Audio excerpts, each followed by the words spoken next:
Assalamualaikum warahmatullahi wabarakatuh. Innal hamdalillah nahmaduhu wa nasta'inuhu wa nastaghfiruh wa na'udzu billahi min shururi anfusina wa min sayyiati a'malina. Man yahdihillahu fala mudilla lahu wa man yudlil fala hadiya lahu. Wa asyhadu an la ilaha illallah wahdahu la syarika lahu wa asyhadu anna Muhammadan abduhu wa rasuluh. Ya ayyuhalladzina amanu taqullaha haqqa tuqatih wa la tamutunna illa wa antum muslimun. Ya ayyuhan nasu taqu rabbakumul ladzi khalaqakum min nafsin wahidah wa khalaqa minha zawjaha wa batha minhuma rijalan katsiran wa nisaa'a wattaqullaha alladzi tasaaluna bihi wal arham innallaha kana 'alaikum raqibah.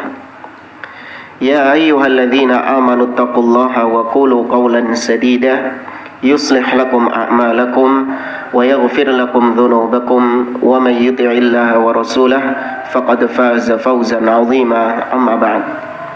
Fa inna asdaqal hadithi kitabullah wa khairal hadi hadi Muhammadin sallallahu alaihi wasallam wa syarrul umuri muhdatsatuha wa kullu muhdatsatin bid'ah wa kullu bid'atin dhalalah wa kullu dhalalatin finnar.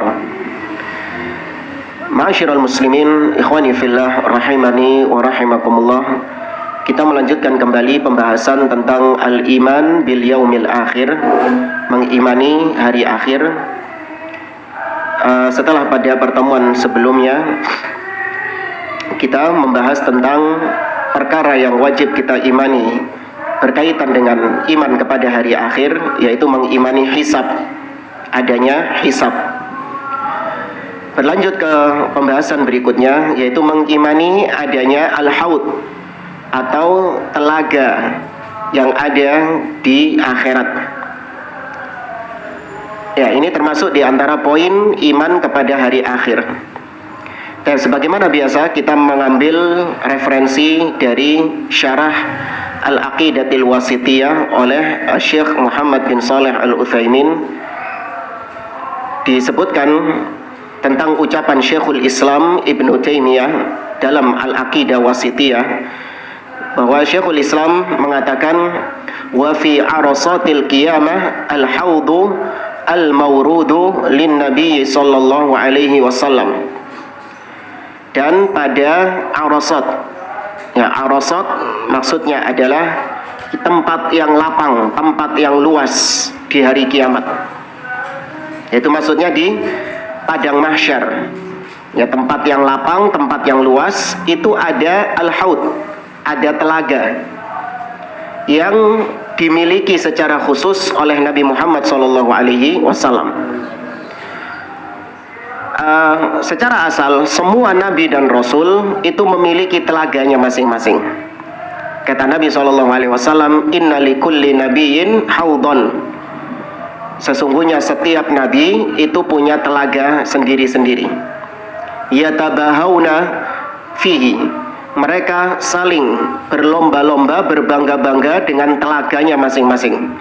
Ayyuhum aktsaru ummatan. Siapa di antara para nabi dan rasul yang paling banyak umatnya?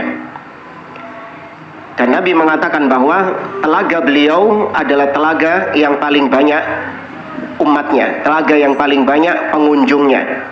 Ya, karena secara asal tentu berbeda. Nabi-nabi yang lain itu diutus hanya khusus kepada kaumnya, sedangkan Nabi kita Muhammad SAW diutus kepada seluruh umat manusia. Baik. Nah, telaga sendiri pengertiannya secara bahasa artinya adalah majma'ul ma'. Telaga itu artinya adalah tempat berkumpulnya air. Ya, bisa telaga atau danau. Apa bedanya telaga sama danau? Podo ya. Sama aja ya. Ya, telaga apa di sini? Telaga Sarangan, danau Sarangan. Ya, sama saja. Danau Toba, telaga, cuman biasanya suka nyebutnya danau. Tapi kurang lebih danau atau telaga sama saja, yaitu kumpulan air. Nah, pembicaraan tentang masalah telaga ini itu terbagi menjadi beberapa pembahasan. pembicaraan tentang telaga itu kata beliau terbagi menjadi beberapa pembahasan. Pembahasan yang pertama adalah kita mengimani bahwa telaga tersebut sudah ada sekarang. Ya, ini keimanan kita bahwa telaga tersebut sudah ada sekarang. Karena ini berdasarkan sabda Nabi SAW yang diriwayatkan oleh Imam Bukhari dan Muslim dari Uqbah bin Amir radhiyallahu an, bahwa ketika Nabi SAW berkhutbah, Nabi mengatakan, wa inni wallahi la anzuru ila haudil an, dan sesungguhnya aku, Nabi mengatakan dengan penegasan, sesungguhnya aku, ditambah lagi dengan kalimat sumpah, dan sesungguhnya aku, demi Allah, sekarang ini aku melihat telagaku di hari kiamat. Jadi ketika Nabi berkhutbah, Nabi ditampakkan telaga tersebut oleh Allah Subhanahu wa taala. Berarti menegaskan bahwa telaga yang sedang kita bicarakan ini sudah ada sekarang. Bukan terus nanti baru diciptakan sama Allah ketika hari kiamat, enggak. Tapi sudah ada sekarang. Ya, sebagaimana surga dan neraka. Keimanan Ahlus Sunnah, surga dan neraka sekarang sudah ada belum? Sudah ada. Ya, berbeda dengan orang-orang Mu'tazilah atau yang semisal dengannya. Mereka mengatakan bahwa perkara-perkara akhirat, diantaranya surga dan neraka, itu belum diciptakan sama Allah. Nanti ketika hari kiamat baru diciptakan. Karena kalau sekarang diciptakan surga, neraka, telaga, kata mereka mubadzir, sia-sia.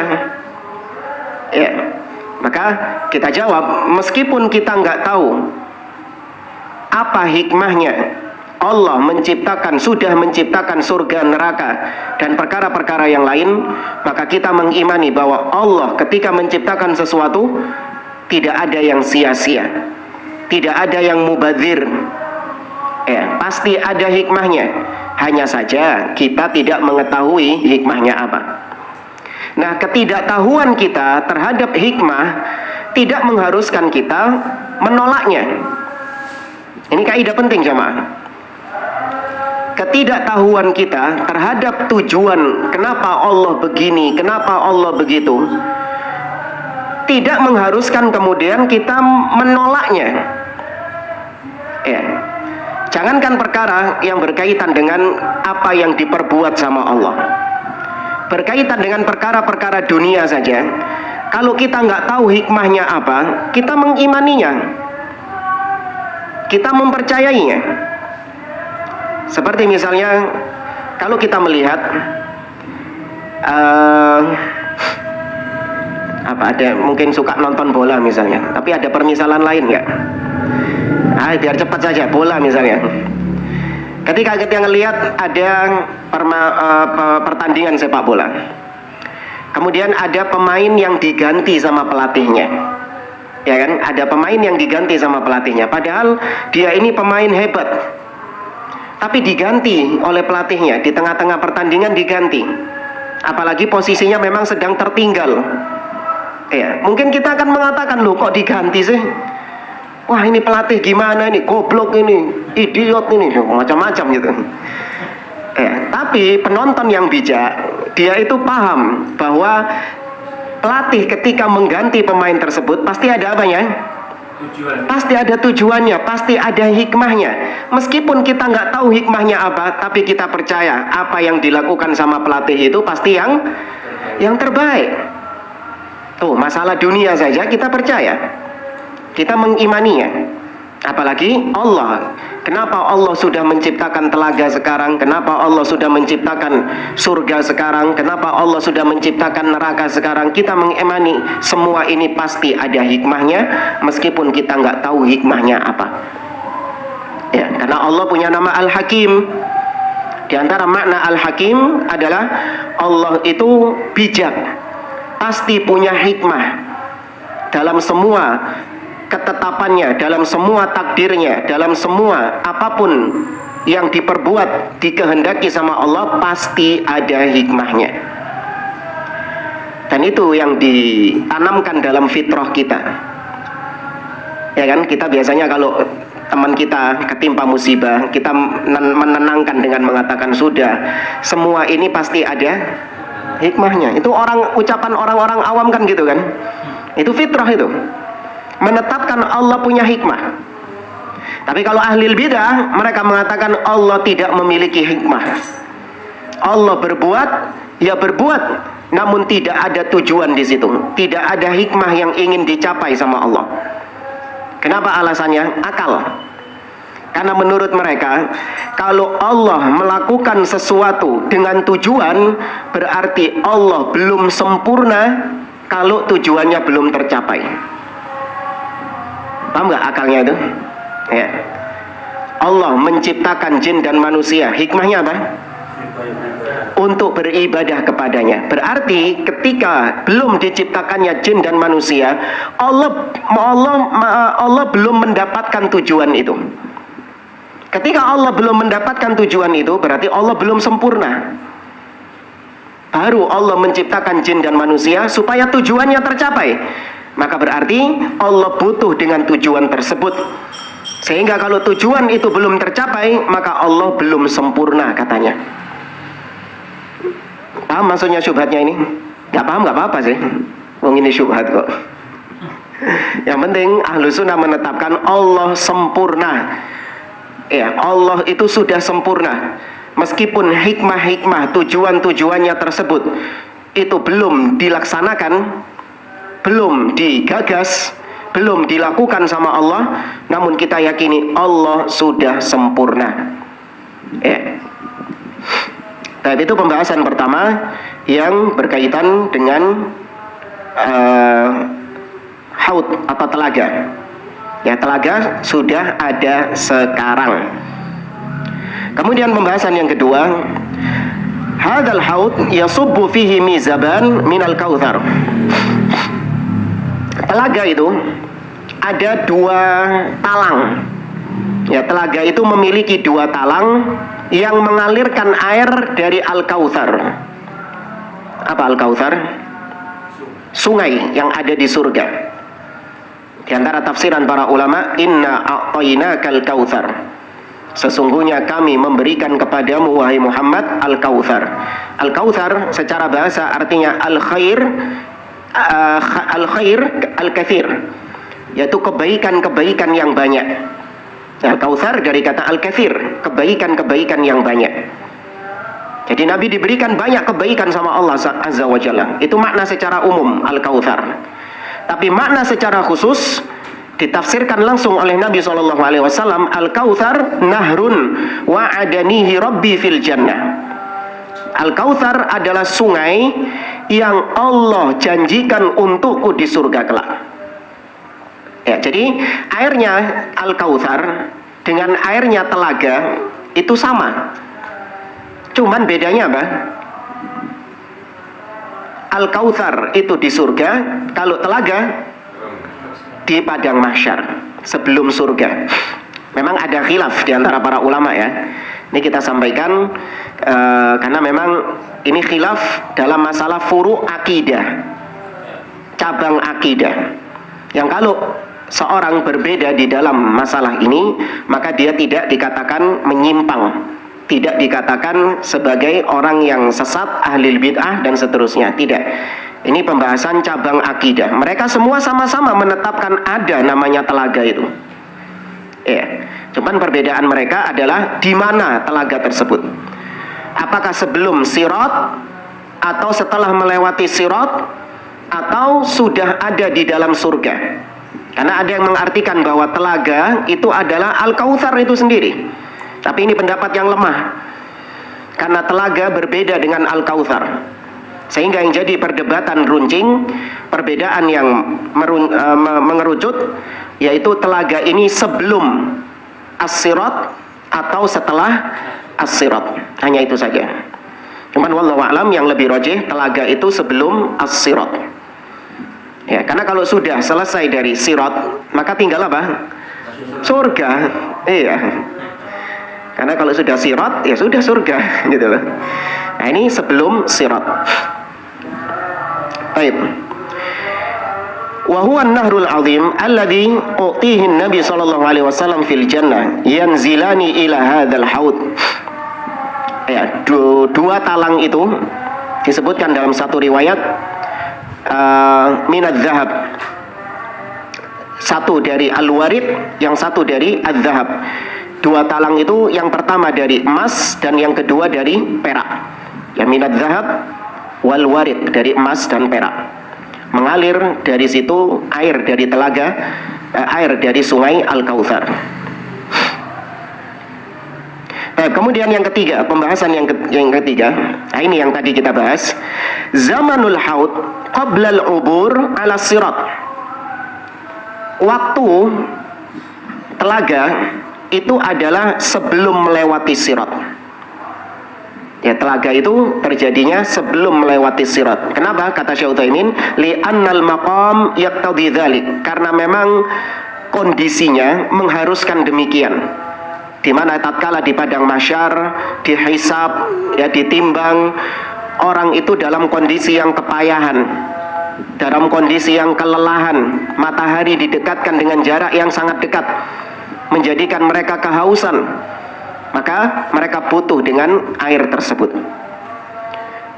Ya, maka di sini beliau menegaskan pendapat bahwasanya telaga itu sebelum sirat. Kemudian pembahasan yang keempat, yaridu hadzal haudha al-mu'minuna billahi wa rasulihi sallallahu alaihi wasallam al-muttabi'una li syari'atihi. Yang berhak untuk minum air telaga adalah orang-orang yang beriman kepada Allah, beriman kepada Rasul, dan mengikuti sunnah Rasul sallallahu alaihi wasallam. Itu yang berhak untuk minum air telaga. Wa amma man istankafa wastakbara an ittiba'i syari'ah fa innahu yutradu minhu. Adapun yang enggan mengikuti sunnah, maka berarti kalau dia tidak mengikuti sunnah, maka harusnya dia jatuh ke bid'ah. Maka dari sini diantara ancaman kepada ahli bid'ah bahwasanya mereka akan diusir dari telaga Nabi SAW. Sebagaimana sabda Nabi SAW, Nabi mengatakan, ana faradtukum alal haud. Sesungguhnya aku menanti kalian di telaga. Man warada faqad syariba. Barang siapa yang diizinkan ke telaga, maka berarti dia boleh meminum air telaga tersebut. Wa man syariba falam yatma abadan. Dan barang siapa yang meminum air telaga itu, maka dia tidak akan kehausan selama-lamanya. Ini diantara keistimewaan air telaga itu. Barang siapa yang meminumnya tidak akan kehausan selama-lamanya. Saya berhenti di sini, muncul pertanyaan. Dan ini yang dulu sempat kita sempat kita pikirkan. Kalau telaga itu, perhatikan ini ya. Kalau telaga itu sebelum sirat, berarti belum masuk neraka. Karena ada orang-orang yang melewati sirat, kemudian dia jatuh ke neraka. Pertanyaannya, apakah orang yang sudah minum air telaga sudah pasti bisa melewati sirat dan gak mungkin masuk neraka? Karena Nabi menjanjikan dia tidak akan kehausan selama-lamanya. Berarti yang minum air telaga ini hanya para penghuni surga. Apakah seperti itu? Maka tidak. Yang meminum air telaga itu juga ada yang nanti penghuni neraka. Tapi mereka masih mukmin ya.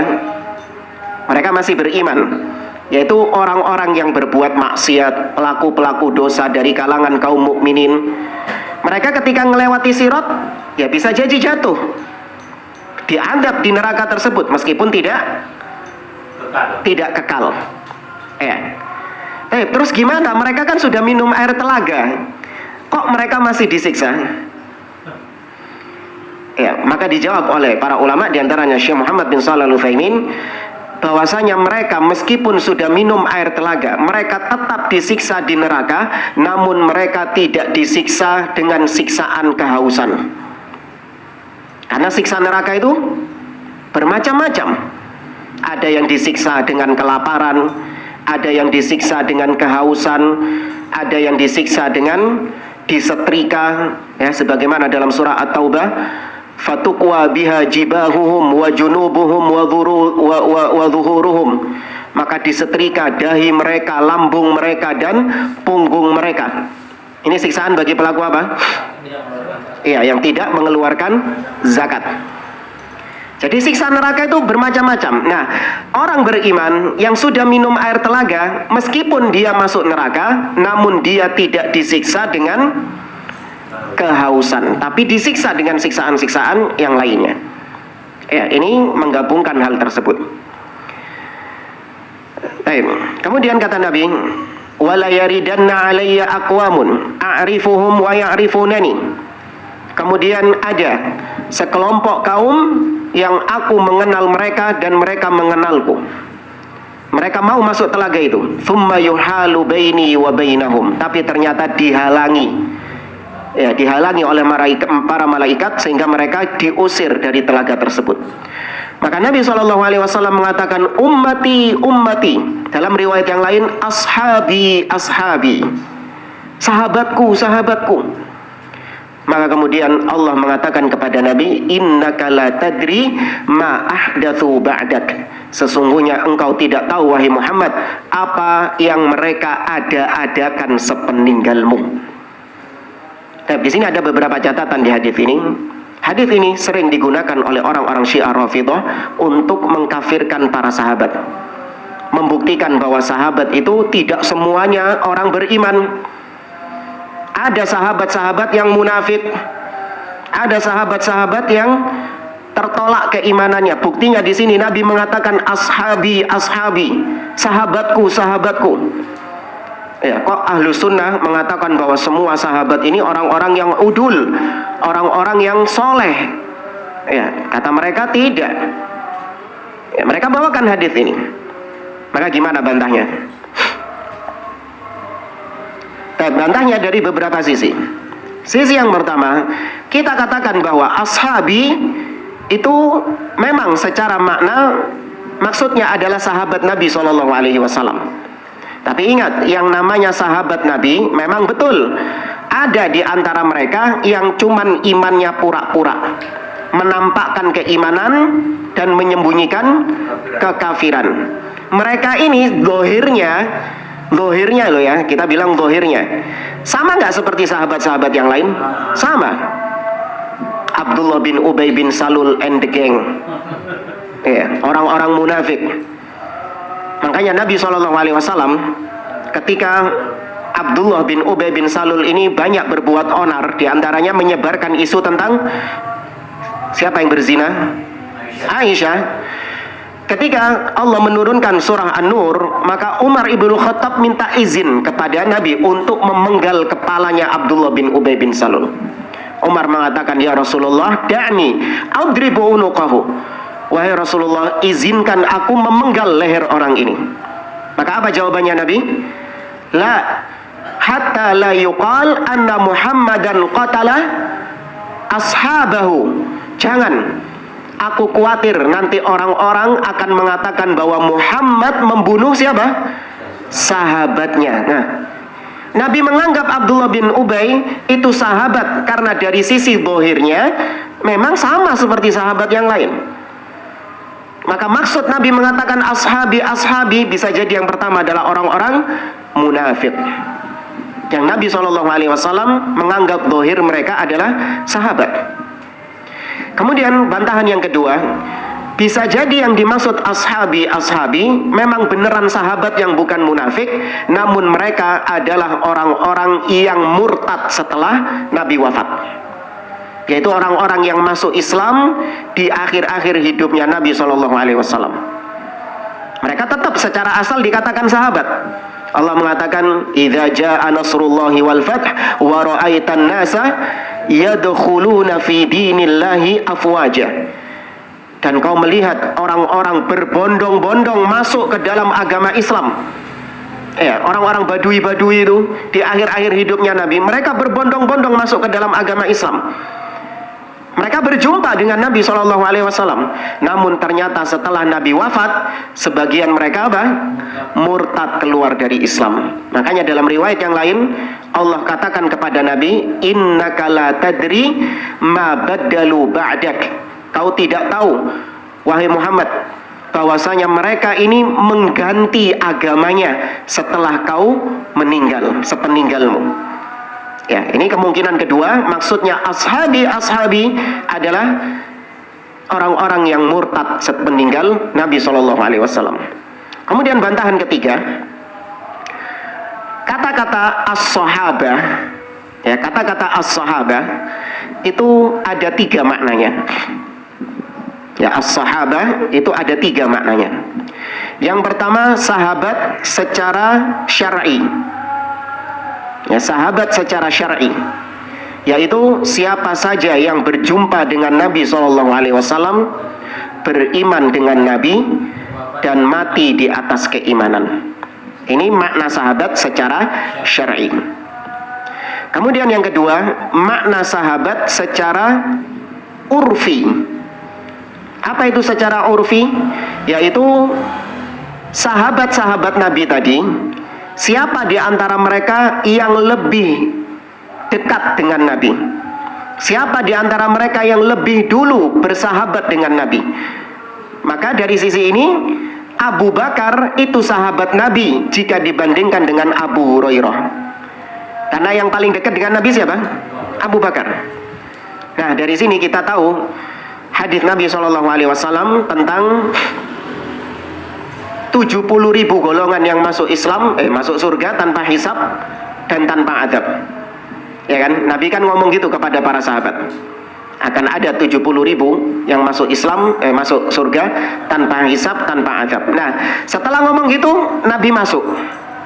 Nah, para sahabat ketika dibilangi seperti itu, mereka saling menebak-nebak. Siapa ini 70.000 yang masuk surga tanpa hisab, tanpa adab? Di antara sahabat-sahabat itu ada yang mengatakan, wala'allahum sahibu Rasulullah sallallahu alaihi wasallam. Mungkin mereka ini adalah sahabat-sahabat Nabi. Loh, padahal saya ngomong ini siapa?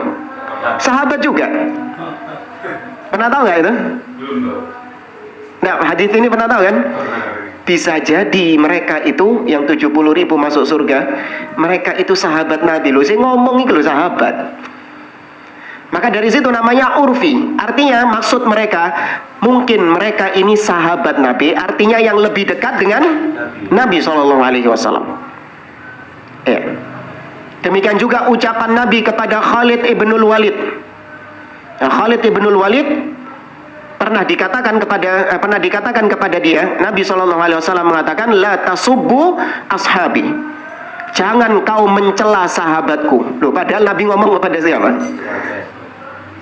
Nabi ngomong kepada sahabat, la tasubbu ashabi. Fawalladhi nafsi biyadih law anna ahadakum anfaqa mithla uhudin dhahaban ma qabilallahu minhum ma balagha mudda ahadihim wala nasifa. Seandainya salah seorang di antara kalian berinfak dengan emas sebesar gunung Uhud, maka tidak akan mencapai sodakohnya sahabat yang 1 mud, bahkan setengah mudnya saja nggak nyampe. Itu Nabi ucapkan kepada Khalid ibnul Walid yang termasuk sahabat Nabi juga. Tapi maksudnya Nabi SAW sahabat yang lebih dekat dengan beliau. Ini namanya sahabat secara urf. Ya sama ya, kita kalau punya teman, ya semua teman kita, fulan, ini teman kita semua. Tapi ada yang pertemanannya itu lebih dekat dengan kita. Kalau bahasa Surabaya koncoplek. Iya deh, sohib CS gitu. Ya. Kalau yang lain ya koncoan, berteman, cuman gaplek. Ya. Kita banyak menghabiskan waktu dengan yang CS ini tadi. Ya, banyak menghabiskan waktu, banyak bergaul, banyak berinteraksi dengan yang CS ini. Adapun yang lain ya cuman sekedar kenal, ya teman juga, tapi tidak sedekat CS tadi itu. Maka ini namanya sahabat dari sisi urfi. Ya, dari sisi urfi. Yang ketiga, sahabat dari sisi lughah, dari sisi bahasa. Maka sahabat dari sisi bahasa ini adalah siapapun yang ada di circle-nya Nabi SAW, mukmin ataupun kafir, disebut sahabat. Siapapun yang hidup di sekitar Nabi SAW. Maka pengertian secara bahasa ini, Abu Jahal masuk sahabat Nabi, Abu Lahab masuk sahabat Nabi, Uqbah bin Abi Mu'aid masuk sahabat Nabi, An-Nadhr ibnul Harith masuk sahabat Nabi. Gembong-gembong orang Quraisy masuk sahabat Nabi SAW. Dari sisi apa? Lughawi, karena mereka hidupnya di sekitar Nabi, enggak? Iya. Dari sini Allah mengatakan dalam surah An-Najm, "Wan najmi idza hawa ma dhalla sahibukum wa ma qawa." Sahib kalian ini bukan orang sesat. Itu Allah ucapkan ayat tersebut kepada orang-orang kafir Quraisy. Wahai orang-orang kafir Quraisy, koncomu iki bukan orang sesat. Siapa yang dimaksud koncoy orang-orang Quraisy ini? Nabi SAW. Nah, ini namanya sahib atau sahabat dari sisi bahasa. Maka orang kafir masuk di situ juga. Ya, maka kalau kita tahu tiga pembagian ini, tiga makna sahabat ini, maka kita memahami yang diusir dari telaga ini adalah memang orang-orang yang bukan termasuk sahabat yang syar'i. Ya kan? Tidak termasuk sahabat yang syar'i. Nabi bisa mengucapkan itu sahabat secara lughawi, secara bahasa. Ashabi, ashabi, sahabatku, sahabatku. Iya, itu sahabat secara bahasa. Ya, bukan sahabat secara syar'i ataupun secara urfi. Baik. Kemudian ketika Allah mengatakan innaka la tadri ma ahdatsu ba'dak. Sesungguhnya kau wahai Muhammad tidak tahu apa yang diada-adakan oleh mereka sepeninggalmu. Di sini ada dalil bahwasanya Nabi tidak tahu keadaan umatnya setelah beliau meninggal. Maka dusta harus didustakan. Perayaan Maulid Nabi SAW yang kata mereka Nabi hadir di situ. Ya, Nabi hadir di situ. Maka berdiri semua. Ya Nabi salam alaika. Berdiri semua. Kenapa kok berdiri? Nabi hadir di situ. Alhamdulillah. Jalan-jalan di situ. Ya. Nah, kalau yang ngadakan itu banyak, bingung nabinya. Paham ya? Ini di Sidotopo Wetan ngadakan. Terus di mana? Daerah Ana juga ngadakan misalnya. Kampung sebelah ngadakan juga. Itu masih Surabaya, belum satu Jawa Timur, belum satu Indonesia, belum negara lain. Sibuk banget itu kalau Rabiul Awal itu berarti keliling. Ya. Nah, ketika kita mengatakan ini kepada mereka, saya pernah berdiskusi dengan orang di medsos dulu, beberapa tahun lalu kita masih aktif di medsos. Saya bantah dari sisi itu. Wah, Nabi itu kalau bulan Rabiul Awal itu bingung lah. Ya kan, Nabi keliling sini. Apa kata dia? Sudah, jangan memikirkan bagaimananya Nabi itu bisa hadir di tempat ini dan ini. Nabi mampu melakukan itu. Terus tak pancing sama saya. Bagaimana? Apakah kau mengimani Allah turun ke langit dunia pada sepertiga malam? Tak mungkin. Bagaimana bisa Allah turun ke langit dunia sedangkan sepertiga malam itu berganti-ganti? Naudzubillah. Nabi kau bilang bisa berkeliling-keliling seperti itu. Allah kau katakan gak mungkin turun ke langit dunia. Paham di sini jemaah? Ya. Nah, itu kebalik. Hulu kepada Nabi SAW. Ya. Maka dari hadis tadi kita mengimani bahwa Nabi tidak mengetahui apa yang terjadi pada umatnya sepeninggal beliau. Maka kalau ada yang mengatakan bertemu Nabi itu harus didustakan. Ya, Insya Allah ada seorang saya lihat di YouTube itu, dia ngisi kajian. Ya, dia mengatakan bahwasanya Nabi menyampaikan salam kepada kalian. Masya Allah. Jadi dia ketemu Nabi, kemudian Nabi bilang kalau salam buat jamaahmu gitu. Kalau saya bilang gitu gimana? Percaya antum? Percaya nggak antum coba? Iya, harus percaya. Iya. Baik. Kemudian Nabi ketika diberitahukan seperti itu, Nabi mengatakan suhqan, suhqan, menjauhlah bagi siapa saja yang sudah merubah-rubah agamaku, bagi siapa saja yang berbuat bid'ah di dalam agama, diusir oleh Nabi SAW. Ya. Maka kalau Nabi tahu apa yang terjadi pada umatnya, maka Nabi sejak awal sudah ngusir. Iya, Nabi sejak awal sudah ngusir. Oh, kawan ya, kawan berbuat bid'ah kan? Iya, meru aku. Langsung diusir sama Nabi. Tapi karena Nabi nggak tahu, Nabi mengatakan ashabi, ashabi, ummati, ummati. Nabi nggak tahu. Ya, maka diberitahu sama Allah, baru Nabi usir. Ya, itu berarti poin berapa tadi? 4. Nah, sekarang poin yang kelima, fi kaifiyati ma'i, tentang kaifiyah air telaga, sifat dari air telaga itu. Ini secara ringkas saja, ini dikumpulkan dari berbagai macam dalil-dalil, karena dalil-dalil banyak yang menyebutkan tentang sifat telaga. Bahkan hadis-hadis yang berbicara tentang telaga itu sepakat para ulama menghukuminya mutawatir. Ya, di antara dalil atau perkara yang mutawatir hadisnya adalah tentang telaga ini. Di antara sifatnya adalah ma'uhu asyaddu bayadun minal laban.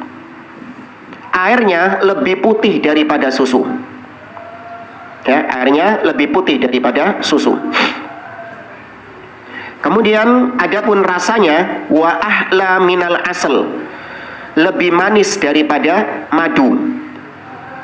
Dan ojo khawatir bagi yang punya penyakit diabetes. Iya.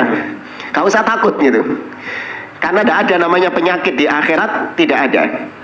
Ya, waduh, kalau lebih manis dari madu ini repot minumnya ini. Iya, saya jadi dunia ini kena kencing manis, apalagi di sana ini lebih manis dari madu. Enggak. Ya sudah, tidak ada perkara-perkara begitu di akhirat. Dan perlu dicatat juga, apa yang disebutkan tentang perkara-perkara akhirat itu hanya sebatas namanya saja yang sama, tapi hakikatnya bagaimana harus diyakini berbeda dengan yang di dunia. Kayak misalnya ini, Allah mengatakan dalam surah Muhammad tentang sungai di surga. Selain sungai Kautsar itu ada sungai-sungai lain. Wa anharun min labanin lam yataghayyar ta'muhu, ada sungai dari susu, ya, yang rasanya tidak berubah.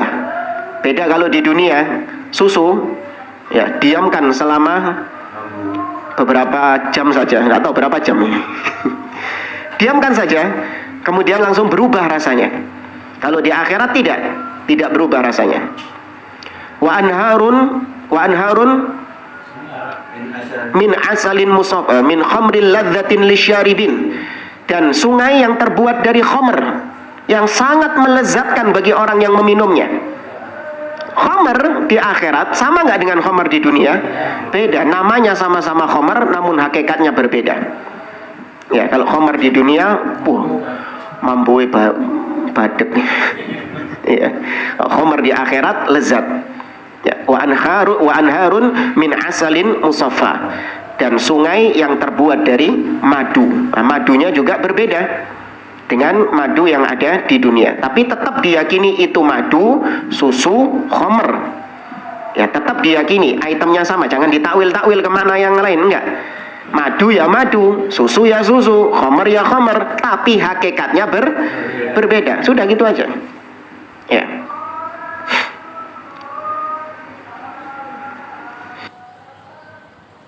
Maka sungai atau telaga Al-Kautsar itu lebih manis daripada susu, sedangkan waraiha, oh ya, lebih putih dari susu, lebih manis dari madu. Adapun aromanya atyab min rihil misik, lebih harum daripada kasturi. Ya, lebih harum daripada kasturi. Antum kalau bayangkan ini nggak seneng jadinya sama telaga. Oh bos, masuk mangan ngombe parfum. Kalau antum bayangkan dengan perkara dunia, antum nggak ada keinginan untuk minum telaga itu. Yang dibayangkan perkara-perkara dunianya, lebih wangi daripada kasturi. Waduh, Ini saya kena kasturi saja sudah lama-lama sudah pusing geliang itu saking harumnya itu. Apalagi ini diminum, wah lebih pusing lagi ini. Maka enggak, ya semua apa yang ada di sana adalah kenikmatan. Baik, itu kumpulan dari beberapa hadis ya, digabungkan sama beliau. Baik, kemudian yang keenam, pembahasan yang keenam tentang telaga, fi aniyatihi, yaitu tentang bejana-bejana, gelas-gelasnya. Ada gelas-gelasnya, yaitu aniyatuhu ka'adadi nujum fis sama. Jumlah bejana-bejananya itu seperti bintang-bintang yang ada di langit. Banyak. Ya, seperti bintang yang ada di langit. Iyalah, secara logikanya saja biar tidak rebutan. Kalau cuma satu saja bejananya, sedangkan umat Nabi banyak, gantian. Iya, rebutan akhirnya. Maka banyak sekali bejana-bejananya di telaga tersebut.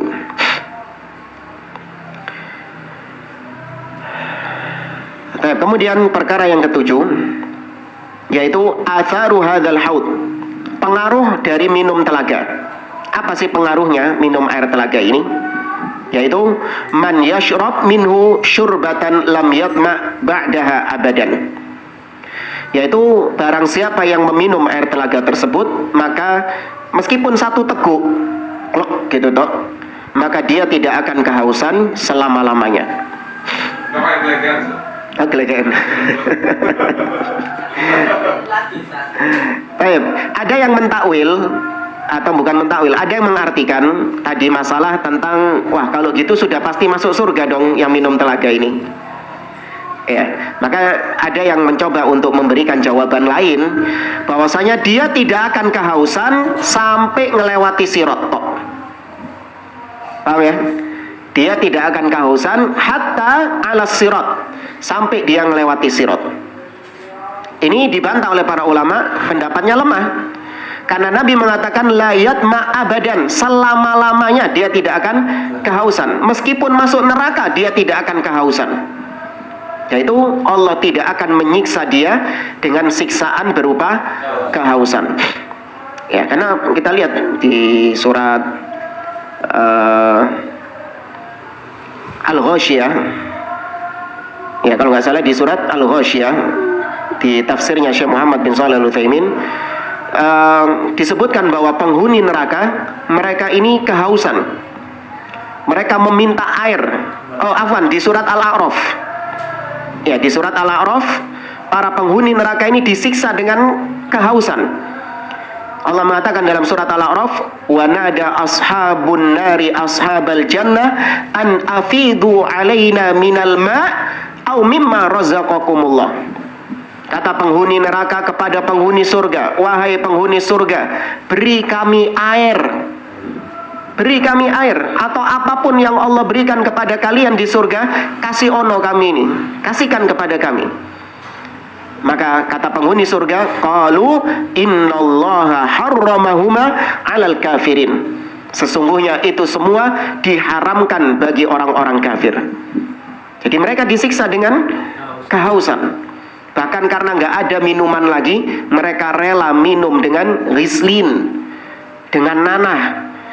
Karena nggak ada air lagi, mereka terpaksa minum dengan air panas yang mendidih. Ya, minum dengan air panas yang mendidih. Terpaksa mereka minum karena kehausannya. Tapi orang yang sudah minum telaga, dia nggak disiksa dengan siksaan ini. Tapi tetap disiksa dengan yang lain. Ya, pasti gak enak pokoknya. Ya, maka jangan coba-coba. Itu yang ke-7. Kemudian yang ke-8, masahatu hadal haud, yaitu tentang luasnya telaga ini. Ini dikumpulkan dari beberapa hadis, ada khilaf di antara panjangnya atau luasnya telaga itu. Karena Nabi menyebutkan dengan berbagai macam lafal. Terkadang Nabi menyebutkan tuluhu sawa, panjangnya telaga dan luasnya, lebarnya, panjang dan lebarnya itu sama, kata Nabi. Nah, dari sini ada yang mengartikan kalau lebar dan panjangnya sama, berarti dia itu bulat. Ya enggak? Bulat ini panjang lebarnya sama semua enggak? Iya. Tapi ada juga yang mengatakan persegi. Iya, karena panjang dan lebarnya sama. Iya. Ya, bujur sangkar. Panjang dan lebarnya sama. Nah, ini semua adalah perbedaan dalam cabang akidah, sama seperti tadi.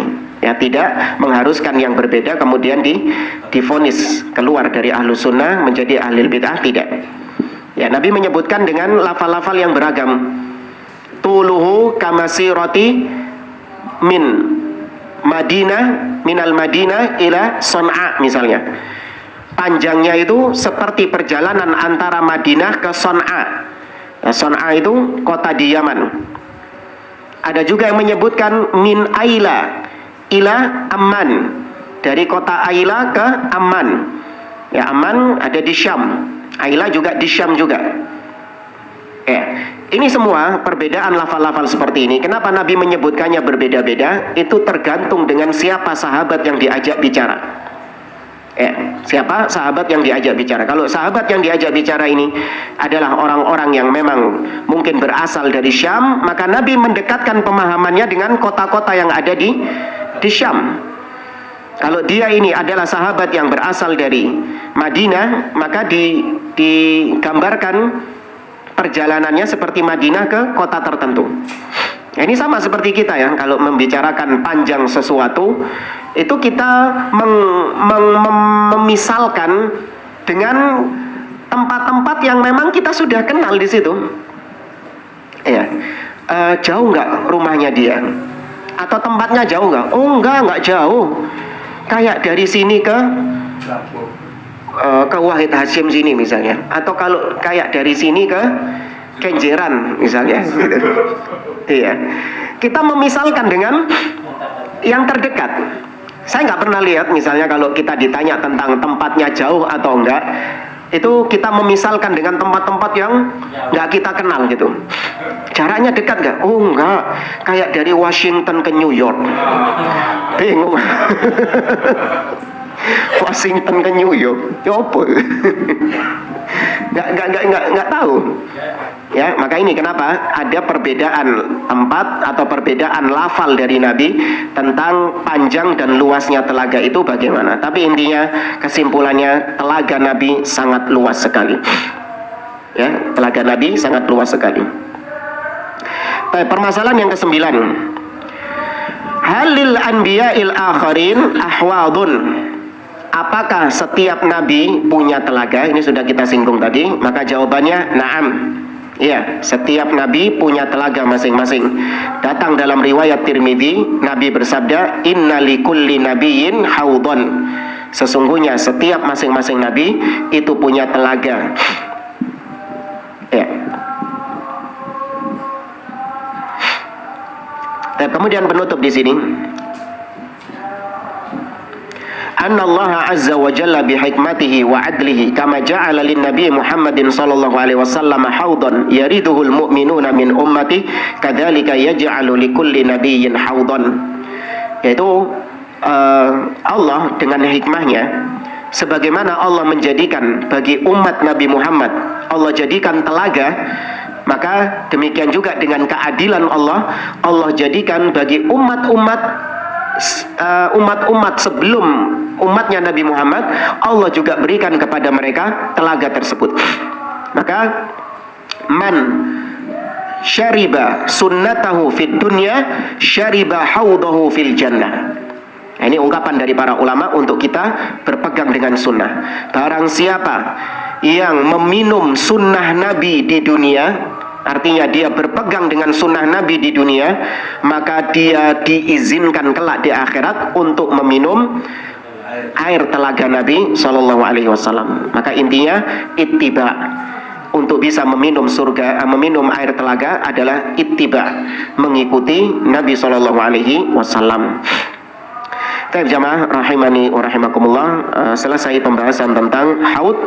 Insyaallah berikutnya di sini pembahasan tentang as-sirat. Ya, pembahasan tentang as-sirat, yaitu as-sirat mansubun ala matni jahannam.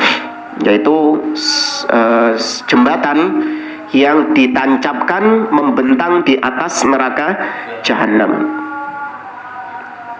Baik, mungkin sebelum kita tutup ada yang mau ditanyakan, silahkan.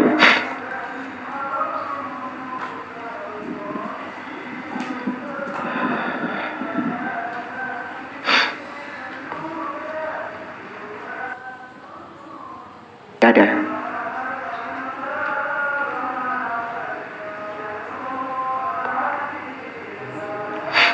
Saya bayangkan kalau ada air telaga Nabi di dunia ini dijual di Indomaret, Alfamaret itu gak payu kabeh.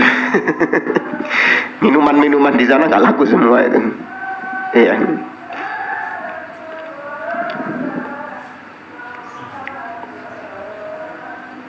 Cukup jamaah. Anak kira ini yang bisa kita sampaikan, kurang lebihnya mohon maaf. Kita akhiri. Subhanakallahumma wa bihamdik asyhadu an la ilaha illa anta astaghfiruka wa atubu ilaik. Wa akhiru da'wana anil hamdulillahi rabbil alamin. Wassalamualaikum warahmatullahi wabarakatuh.